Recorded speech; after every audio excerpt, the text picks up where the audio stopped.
Hai, halo. Di video yang kali ini aku mau membahas tentang penulisan feature. Ada yang tahu feature belum? Feature adalah salah satu tulisan yang berisi berita atau informasi fakta, namun gaya bahasanya menggunakan gaya bahasa sastra. Nah, kira-kira mau tahu nggak teknik penulisan feature yang benar dan apa aja sih yang menentukan keberhasilan feature? Gimana bikin feature yang baik? Selamat menonton! Step yang pertama dalam penulisan feature adalah mencari berita, mengumpulkan dan melakukan riset terhadap informasi-informasi yang menjadi pendukung berita dan yang penting dari berita itu sendiri. Pastikan tulisan yang kalian bawakan itu adalah sebuah fakta, bukan gagasan kalian, bukan dari cerita fiksi, bukan artikel, tapi benar-benar dari kejadian yang benar-benar terjadi. Di dalam feature ada 3 bagian.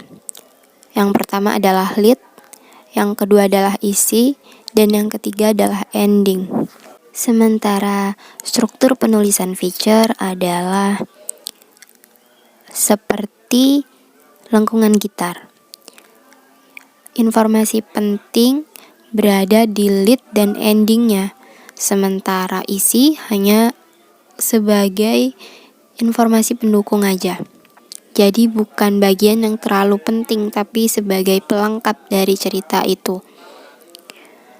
Nah, setelah kalian mendapatkan berita yang ingin kalian buat menjadi feature, carilah atau susunlah bagian mana dari berita itu yang ingin kalian susun menjadi lead dan mana yang ingin kalian susun menjadi isi lalu endingnya. Jangan lupa bahwa lead adalah bagian terpenting dan ending juga bagian terpenting. Jangan terbalik dan jangan sampai bagian terpenting justru berisi bagian-bagian yang hanya pelengkap saja. Setelah kalian sudah menentukan mana yang ingin dijadikan lead, isi, dan ending, mulailah menulis feature. Dan kalau bingung, beberapa orang memang yang belum terbiasa menggunakan bahasa sastra, memang mereka bingung dan sulit. Bahasa sastra adalah bahasa yang unik, bahasa yang estetik, suatu bahasa yang tidak biasa gitu. Kalau seseorang tidak membiasakan diri untuk menulis dengan bahasa tersebut, mereka bisa tersesat dan arti dari berita yang mereka bawakan justru menjadi tidak jelas atau ambigu. Maka dari itu, mungkin salah satu kesulitan dari membuat feature adalah bahasa sastranya ini. Sama seperti membuat cerpen atau puisi. Penulisnya haruslah seseorang yang sudah terbiasa membaca dan menulis menggunakan bahasa sastra. Jadi, untuk membawakannya di dalam feature, dalam bentuk feature ataupun dalam bentuk cerpen, dalam bentuk apa saja, itu sudah bukan hal yang asing untuk dia, karena memang bahasa sastra adalah bahasanya sehari-hari gitu. Dia tidak memiliki kesulitan untuk merangkai diksi-diksi karena ya memang penulis tersebut sudah terbiasa menggunakan bahasa sastra. Maka kalau kalian memang ingin bisa menulis feature yang baik, salah satu caranya adalah dengan banyak-banyak membaca bentuk-bentuk sastra yang lain seperti cerpen atau puisi.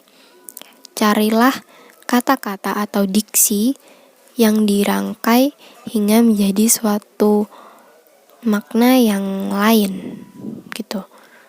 Menjadi suatu kata-kata yang bermakna lebih dalam, tapi tidak kehilangan arah, tidak samar-samar, tidak berkabut di mata pembaca. Oh ya, dan saya lupa menjelaskan tentang sudut pandang atau angle. Sebelum mulai menulis, kalian harus menentukan angle lebih dulu. Nah, karena ini tertinggal ya, jadi aku jadikan sebagai tambahan aja. Kalau kalian sudah mulai menulis, maka ceklah angle-nya lagi. Mungkin angle-nya kurang tepat atau kurang lebih spesifik atau kurang jelas dari angle yang kalian bawakan sekarang. Angle tuh apa sih? Gimana sih cara milih angle yang benar? Angle itu adalah sudut pandang, dan seperti ini. Misal ada sebuah kejadian kecelakaan, dan saksinya ada A dan B. Saksi A menjadi saksi kunci atau saksi yang menyaksikan kejadian kecelakaan tersebut dari jarak 3 meter. Sedangkan saksi B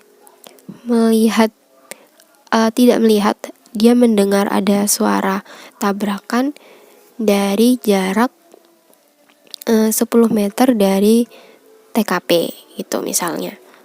Nah, si A ini pasti mendapatkan informasi yang lebih banyak karena jaraknya yang lebih dekat, dan dia melihat kejadian itu secara langsung dengan mata telanjang, dari bagaimana tabrakan itu bermula sampai menjatuhkan korban misalnya. Jadi kalau kita mau mengambil sudut pandang yang tepat, dari mana ya? Menurut saya dari sudut pandang si A.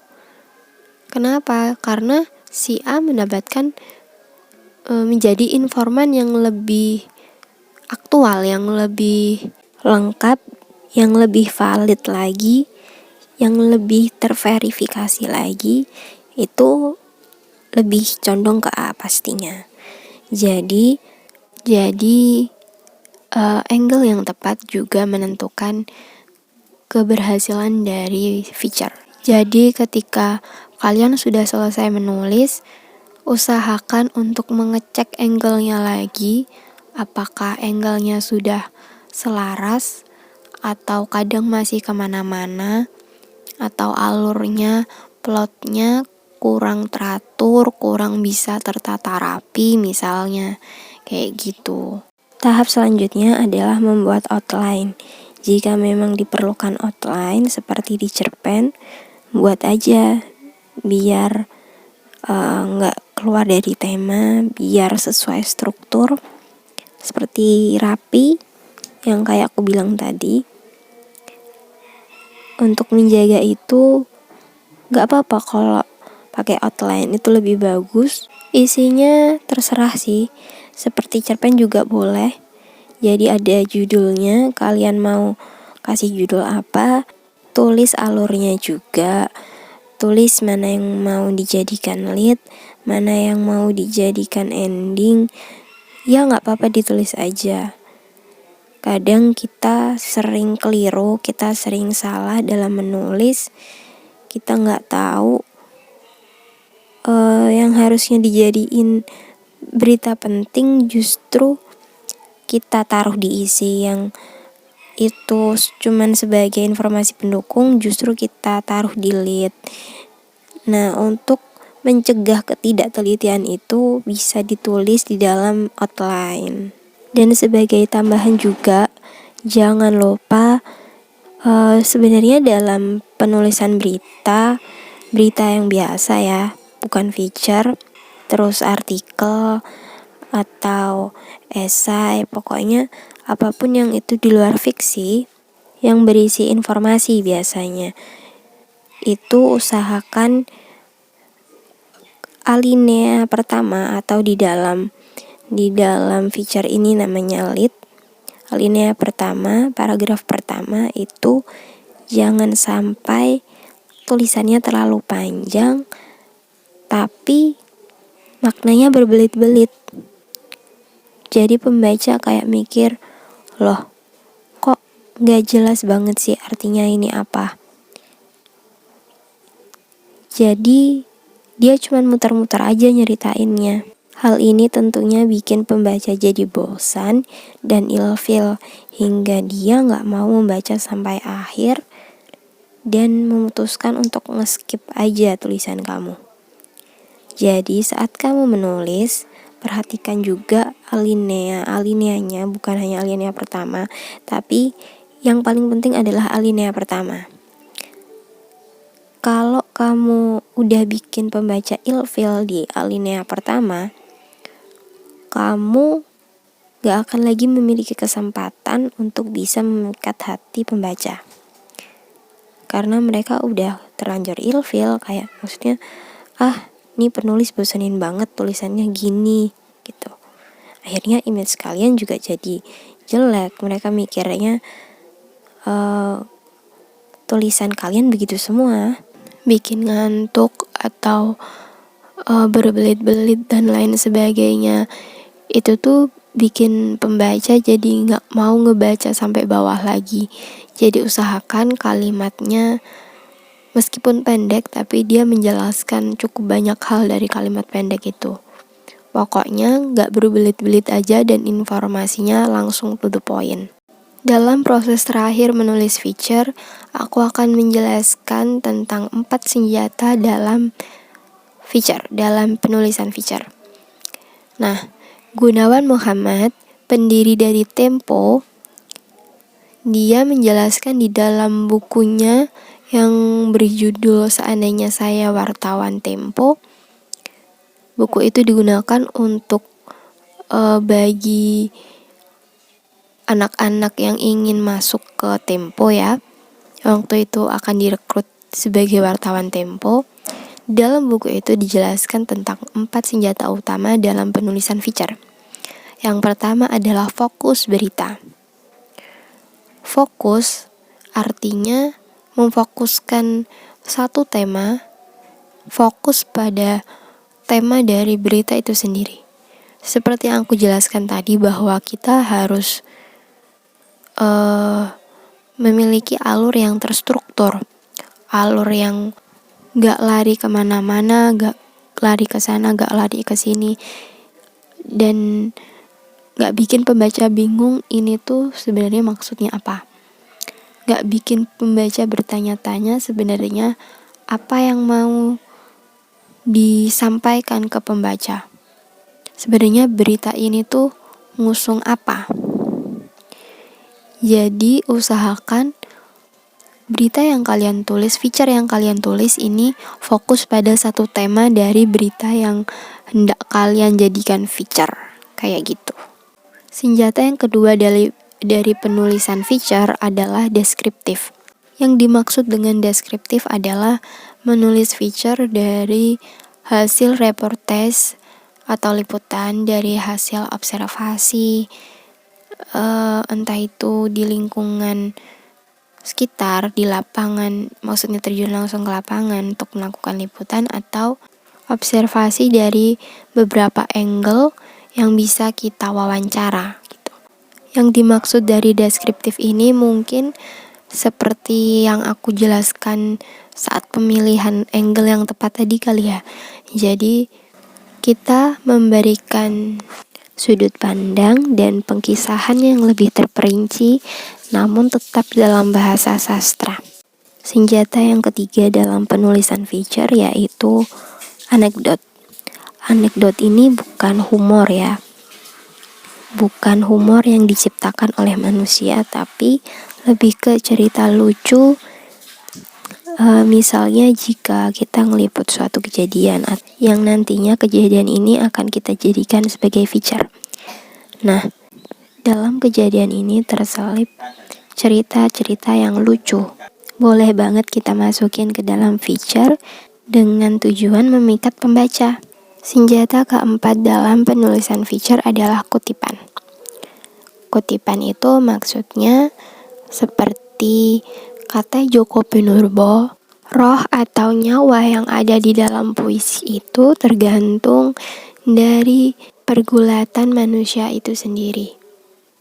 Bagaimana manusia itu nelangsa dan melakoni hidupnya, lalu mengabadikannya di dalam bentuk puisi.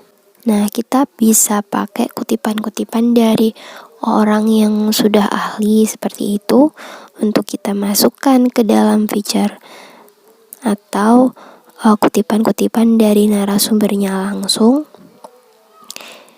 Cuman kita tetap pakai mengutarakannya menggunakan bahasa sastra kayak gitu. Nah, thank you for watching dan selamat menikmati videonya. Dan selamat bertemu di video sharing-sharing lain hari. Terima kasih.